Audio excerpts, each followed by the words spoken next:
கிறிஸ்துவில் பிரியமானவர்களே, நம்முடைய ஆண்டவர் இயேசு கிறிஸ்துவின் நாமத்தில் உங்களை அன்போடு கூட வாழ்த்துகின்றேன். வாழ்க்கையில் உங்களுக்கு பலவிதமான தேவைகள் வரும்பொழுது நெருக்கப்படுகிறீர்கள்.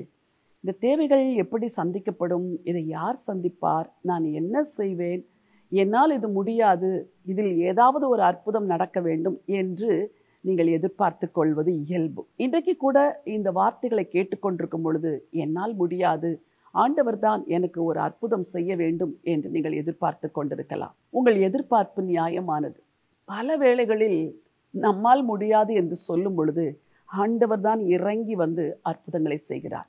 ஊழிய பாதையில் எத்தனையோ கடினமான நேரங்கள், எத்தனையோ நெருக்கங்கள், தேவைகளின் அழுத்தங்கள், இவர்களுக்கு மத்தியிலே பல நேரங்கள் நாங்கள் நினைத்தது உண்டு. வேண்டாம், இந்த ஊழியத்தை நிறுத்திவிடலாம், இந்த ஊழியத்தை நிறுத்திவிடலாம், இந்த ஊழியத்தை நிறுத்திவிடலாம், ஏதோ நம்மால் முடிந்ததை செய்வோம் என்றெல்லாம் நாங்கள் நினைத்தது உண்டு. ஆனால் அற்புதங்களின் ஆண்டவர் எப்படியோ ஒரு விதத்தில் யாரோ ஒருவர் மூலம் அந்த தேவையை சந்தித்து அந்த ஊழியம் நிற்காதபடி தொடர்ந்து நடப்பதற்கு அனுக்கிரகம் செய்வார்.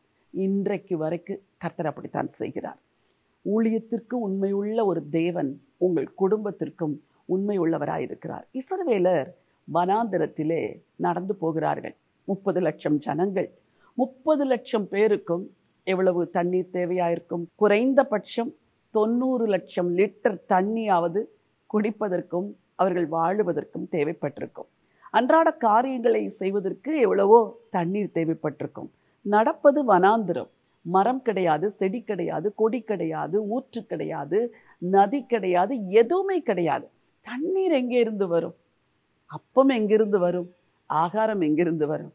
ஒரு சங்கீதத்தில் அற்புதமாய் அவர்கள் தேவைகளை ஆண்டவர் எப்படி சந்தித்தார் என்று சங்கீதக்காரன் எழுதியிருக்கிறார். வசனத்தை உங்களுக்காய் வாசிக்க விரும்புகிறேன். சங்கீதம் 78 வசனம் 23. அவர் உயரத்தில் உள்ள மேகங்களுக்கு கட்டளையிட்டு வானத்தின் கதவுகளை திறந்து மன்னாவை அவர்களுக்கு ஆகாரமாக வருஷிக்க பண்ணி வானத்தின் தானியத்தை அவர்களுக்கு கொடுத்தார். தூதர்களின் அப்பத்தை மனுஷன் சாப்பிட்டான்.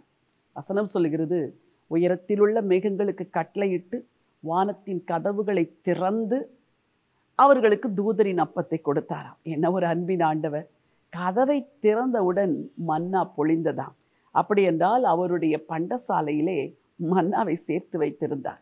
உலகமெல்லாம் அந்த மன்னா விழவில்லை, ஒவ்வொரு தேசத்திலும் விழவில்லை. அவருடைய ஜனங்கள் எந்த வனாந்தரத்தில் பயணிக்கிறார்களோ சரியாக அந்த வனாந்தரத்துக்கு நேராக கதவு திறக்கப்பட்டது. எனக்கு அன்பானவர்களே, தேவனை நம்பினேன், நான் வெட்கத்தோடு நிற்கிறேன், தேவனை பின்பற்றி வந்தேன், தேவன் எனக்கு செய்வார் என்று நம்பிக்கையோடு இருந்தேன், நான் இப்பொழுது அவமானத்தில் இருக்கிறேன் என்று சொல்லுகிறீர்களா? இன்றைக்கு உங்களுக்கு சொல்லுகிறேன், வானத்தின் கதவு உங்களுக்கு நேராக திறக்கப்படும். ஆண்டவர் வானத்திலிருந்து மன்னாவை வர்ஷிக்க பண்ணுவார். நீங்கள் தூதர்களின் அப்பத்தை சாப்பிடுவீர்கள்.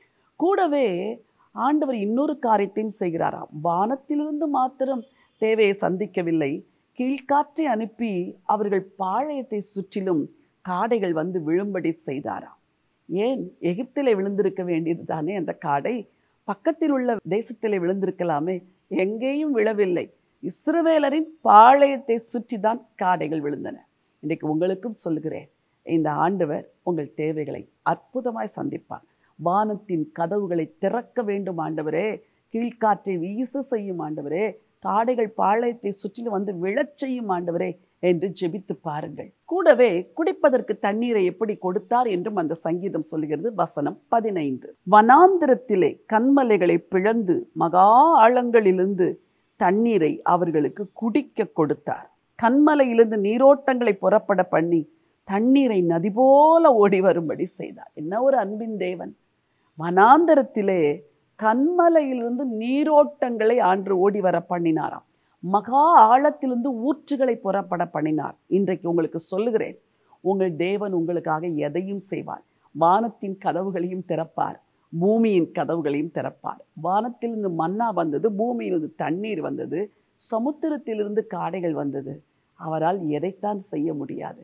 பின்னையேன் கவலைப்படுகிறீர்கள்? பின்னையேன் ஆண்டவர் செய்வாரா செய்ய மாட்டாரா என்று அவிசுவாசத்தோடு இருக்கிறீர்கள்? நம்பிக்கையோடு இன்றைக்கு இந்த நாளை துவங்குங்கள். ஆண்டவரே, எனக்காக வானத்தின் கதவை திறப்பீர், பூமியின் கதவுகளை திறப்பீர், சமுத்திரத்தின் கதவுகளை திறப்பீர், எதையும் செய்வீர்.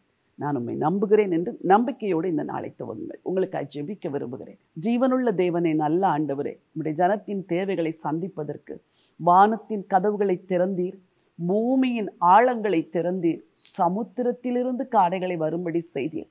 அற்புதங்களின் தேவன் உடைய பிள்ளைகளுடைய தேவைகளை அற்புதமாய் செய்தது போலவே இன்றைக்கு ஆண்டவரே, என் வார்த்தையை கேட்கிற ஒவ்வொருவருக்கும் வானத்தின் கதவு திறக்கப்படுவதாக, பூமியின் ஆழங்கள் திறக்கப்படுவதாக, கீழ்காற்று வீசுவதாக, தேவைகள் சந்திக்கப்படுவதாக. ஆச்சரியமாய் இவர்கள் தேவைகளை சந்திங்கப்பா. நாமத்தை மகிமைப்படுத்துங்க ஆண்டவர் இயேசுவின் மூலம் பிதாவே, ஆமென். பிரியமானவர்களே, ஆண்டவர் உங்களுக்காய் ஒரு புதிய காரியத்தை செய்வார். நம்பிக்கையோடு இந்த நாளை துவங்குங்கள். இந்த நாள் ஒரு வெற்றியின் நாள். God bless you.